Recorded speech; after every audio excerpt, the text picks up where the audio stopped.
بیننده های عزیز و ارجمند السلام علیکم. برنامه نوبتی پیام پیشوا راهنمای ما منظوری شما میگردد. با همگان معلوم است که در زمینه ترغیب و تشویق پیام پیشوای معظم ملت پرزیدنت جمهوری تاجیکستان محترم امام علی رحمان که سنه 16 دکبر سال 2025 به مجلس عالی جمهوری تاجیکستان ارائه کردند، در زمینه نقشه چاره‌بینی های مقامات اجرایی حاکمیت دولتی ولایت سوخت و شهر پنجکین خادمان دین موظف شدند که پیرامون پهلوهای گوناگون و موضوعهای پیام پیشوای ملت اندیشه و ملاحظات خیش را ارزیابی نمایند. حالا در برنامه ما امام خطیب مسجد جامع نور ماغیان جماعت دیهات ماغیان بهادر باباجانوف اشتراک دارند که ما با موصوف پیرامون موضوع تشبث و زحمت‌های پیشوای ملت و آبروی تاجیکستان در جهان یک صحبتی را انجام می‌دهیم. بهادر باباجانوف، شما امام خطیب مسجد جامع نور ماغیان جماعت دیهات ماغیان میباشید. در جماعت دیهات ماغیان امروزها در زمینه دستور سفارش ها و پیام پیشوای ملت وابسته به پیشرفت جامعه، بلند برداشتن آبروی نفوذ کشور ما چه کارهای ترغیباتی رفته شده است؟ پیشوای ملت راهنمای ملت ما هستند. واقعا اساسگذار صلح و وحدت ملی پیشوای معظم ملت برای تمام مردم تاجیک یک نعمت هستند، یک هدیه خداوندی هستند. پرزیدنت محترم ما زمان بر سر سیاست وارد گشتند که مردم تاجیک از زندگی صاف و از صبح سفید دل کنده بودند. تاجیکستان در یک عرصه نابودی قرار داشت.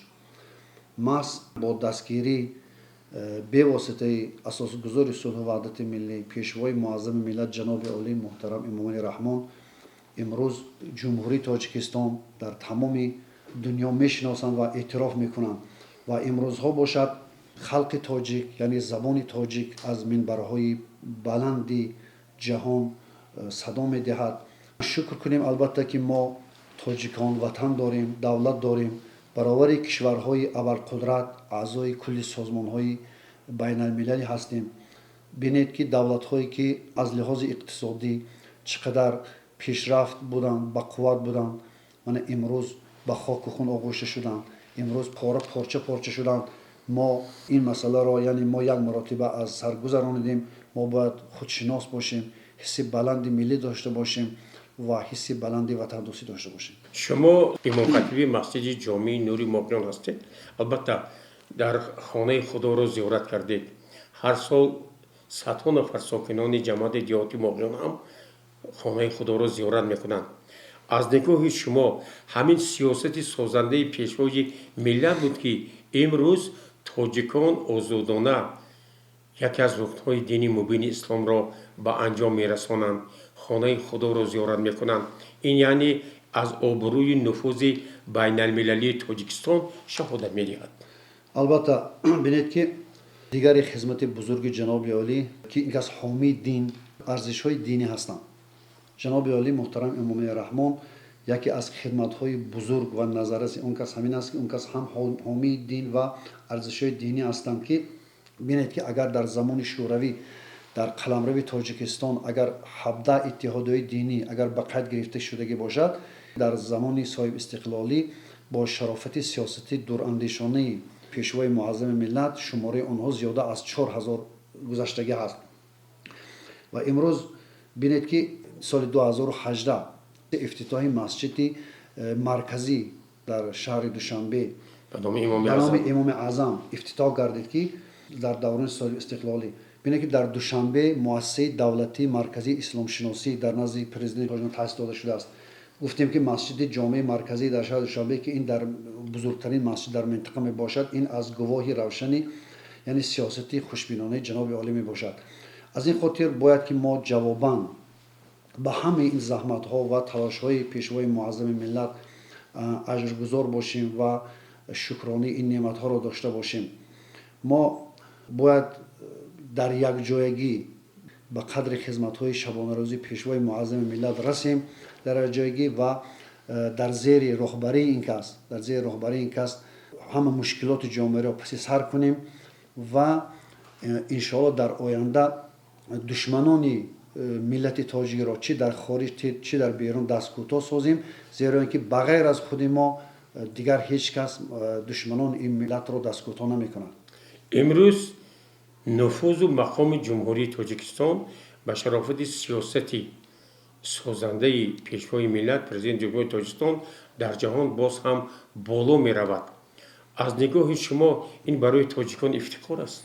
بله، ما باید افتخار داشته باشیم. امروز ما از زمانی صاحب استقلالی پیش از زمانی صاحب استقلالی جمهوری ما را نمی‌شناخت. بنابر همین امروز الحمدلله که بینید که تاجیکستان عزیز ما مثلا با زیاده از 180 کشورهای جهان که مناسبت‌های هم سیاسی هم اقتصادی هم دیپلماتی را براه مانده است.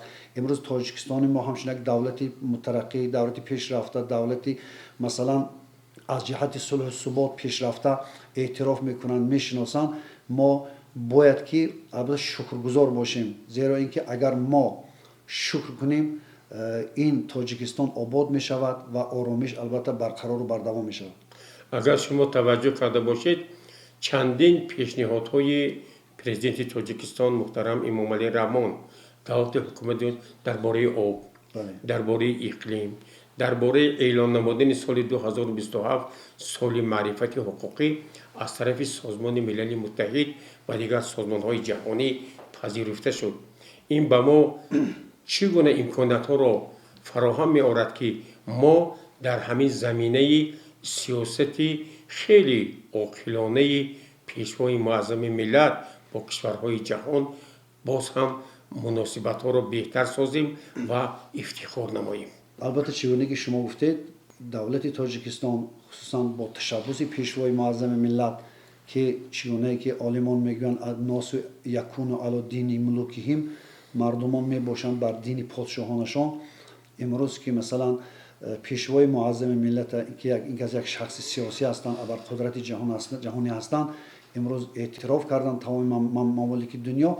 بنابر همین ما که در همین تاجیکستان عمر به سر میبریم، نفس میکشیم، باید که به همین قدر همین زحمت‌های شبانه روزی پیشوای معظم ملت رسیم و چگونه که گفتیم شکرگزار باشیم تا اینکه البته صلح و امانی و صلح و آسایشگی کشور ما و شما همیشگی و ابدی باشد. سال روان در جمهوری تاجیکستان 35 سالگی استقلال دولت جمهوری تاجیکستان در سطح خیلی بلند جشن گرفته می شود. از نگاه شما استقلالیت به مردم ما بسیار نعمت‌ها را وارد کرد، یعنی پیشنهاد کرد؟ بله، البته ما 35 سالی استقلالیت را با دستاوردهای نظررس، با دستاوردهای خوب این سال پیشواز میگیریم. خصوصا من جناب عالی قانون جمهوری تاجیکستان در مقام آموزگار قبول گردید که بینید که جناب عالی خودشون خیلی با علم و دانش خیلی توجه زیاد دارند. البته این سیاست این کس عاقلانه هست، دوربینانه هست. اگر ما یک بار توجه کنیم به تاریخ قرآن، بینید که اولین دعوت قرآن یعنی نخستین دعوت قرآن یعنی نخستین آیت کریمه این نماز نیست یا حج نیست یا مثلا زکات، یا البته اولین دعوت قرآن این خواندن است. شما میدونید که اقرا است، یعنی 5 آیت سوره مبارکه علق است. بزرگترین علم، بزرگترین عبادت در قرآن این علم معرفی شده است، یعنی خواندن است. ببینید که جناب عالی در تمام برآمدهایشان میگویند که شما خوانید، فرزندانتون از علم بهره مند کنید، چرا که آینده ملت و دولت ما تاکید میکنن همیشه که در دست جوانان هستند. جوانان یک نیروی پیشبرنده جامعه هستند. بنابر همین ما دائم تاکید میکنیم، دائم توصیه میکنیم که جوانان از علم بهره مند شوند، علم آموزند. زیرا اینکه جوانانی که البته علم آموزند از ورطه هلاکت میبرایند، به هر گونه راه و روش مثلا تروریسم، افراطگرایی نمیروند. باید جوانان ما خودشناس باشند، خود آگاه باشند. همیشه انشاءالله من مرحله با مرحله ما میبینیم که البته از سیاست پیش گرفته جناب عالی را من دستگیری کرده ایستاده‌اند و انشاءالله 35 ساله استقلال دولت جمهوری تاجیکستان را با دستاویزهای خوب انشاءالله ما استقبال میگیریم. در خاتمه به بیننده ها چی اندیشه ها دارید؟ چی باید کرد که مملکتی ما باز هم آباد شود، سبز و خرم شود، تاجیکستان در عرصه جهانی باز هم مقام خویش را بالا برد.